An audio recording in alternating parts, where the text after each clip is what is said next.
तो आज की कहानी कैसे बाप और बेटे के ऊपर आधारित है जिनकी अपनी अपनी बीवियों से कभी बनती ही नहीं है। और ये दोनों बाप बेटे अपनी अपनी बीवियों से बहुत ही ज्यादा परेशान रहने लगते हैं, लेकिन इन दोनों की बीवियां आपस में बहुत फ्रेंडली रहती हैं।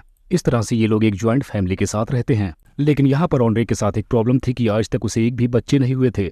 और ये ऐसा इसलिए होता है क्योंकि उसे अपनी बीवी में जरा सा भी इंटरेस्ट नहीं था और उसकी बीवी इस तरह से आज तक अपने बच्चे पाने के लिए तरस रही है। हम देखते हैं कि ये बाप बेटों के बीच में काफी ज्यादा कैजुअल बातें होती रहती हैं और इस तरीके से ये बाप बेटे एक दूसरे के बारे में काफी ज्यादा हद तक जानते हैं। तभी हम देखते हैं कि एक दिन उस लड़के का फादर उसे एक लड़की से मिलवाता है जिसका नाम सरलोटा होता है और वो एक क्लब में होती है और वो लड़की बहुत ही ज्यादा खूबसूरत होती है। और ये लड़का जब उस लड़की को पहली बार एक हॉट ड्रेस में देखता तो उसे देखता ही रह जाता है, जिसके बाद वो उस लड़की को अपनी नजरों से लगातार ताड़े जा रहा था। और हम देखते हैं कि ये लड़की सरलोट भी उसे काफी ज्यादा पसंद करने लगती है और पहले ही मुलाकात में इन दोनों की अच्छी खासी बातचीत भी होने लगती है। हम जान पाते हैं कि सरलोथा काफी ज्यादा खुले दिमाग की लड़की थी। यहाँ पर वो पूल खेल रही होती है, लेकिन वहीं पर लड़के का बाप उसे टच कर करके उसे पूल खेलना सिखा रहा था। यहाँ पर सरलोथा इसी दौरान कुछ ऐसी हरकतें करती है जिसे देखने के बाद बाप बेटों का खड़ा हो जाता है। हम देखते हैं कि सरलोथा अपनी पैंटी उतार कर अपने बालों में रबड़ की तरह बांध लेती है और अब वो अपना पिछवाड़ा दिखाते हुए वहां पर जब पूल खेलने लगती है तो बाप बेटों के रोंगटे खड़े हो जाते हैं।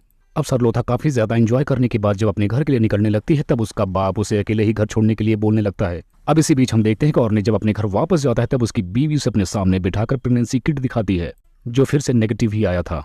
अब अगले दिन वो अपने हस्बैंड को लेकर एक डॉक्टर के पास जाती है जहां पर डॉक्टर उस लड़के से बोलते हैं कि इस डब्बे में तो अपने स्पर्म्स लेकर आ जाओ। अब हम देखते हैं कि स्पर्म टेस्ट देने के लिए उसे अपने स्पर्म को एक डब्बे में निकाल कर देना था, जिसके बाद वो उस डिब्बे को लेकर एक कमरे में आ जाता है। अब यहाँ पर उसे मास्टरबेशन करना था जिसकी वजह से वो सरलोथा को वहां पर इमेजिन करने लगता है।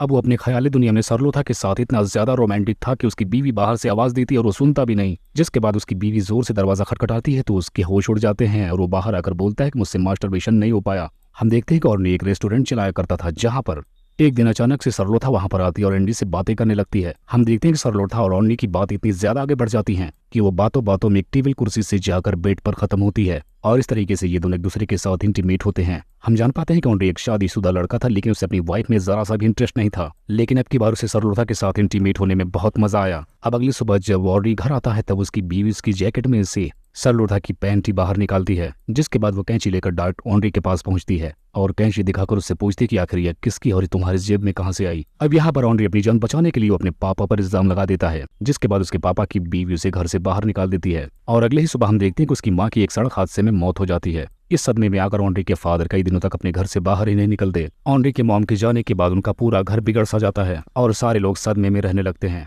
यहाँ तक कि अब ऑनरी भी कहीं ज्यादा आता जाता नहीं है। अब हम देखते हैं कि मूड खराब रहने की वजह से ऑनरी हमेशा सरलोथा के पास जाकर पहुंचा रहता है और उसकी अलग अलग जगहों पर ठुकाई करता रहता है। देखते हैं कि ऑनरी की लाइफ में और जितनी लड़कियां थी वो सबको भुलाकर बस सरलोथा की यादों में ही पड़ा रहता है।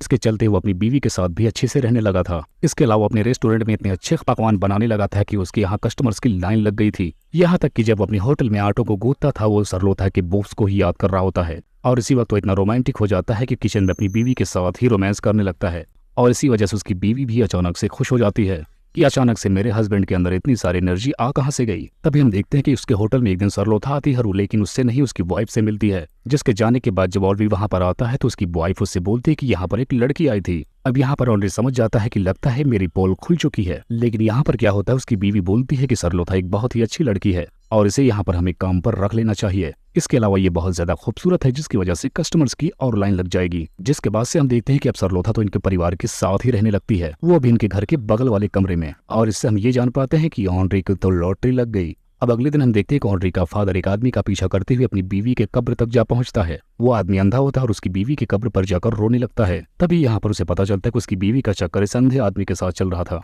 अब लास्ट सीन में हम देखते हैं कि उसके बेटे की बीवी और गर्लफ्रेंड दोनों प्रेग्नेंट हो चुकी हैं और इसी को दिखाते हुए इस कहानी का यही परिंड हो जाता है।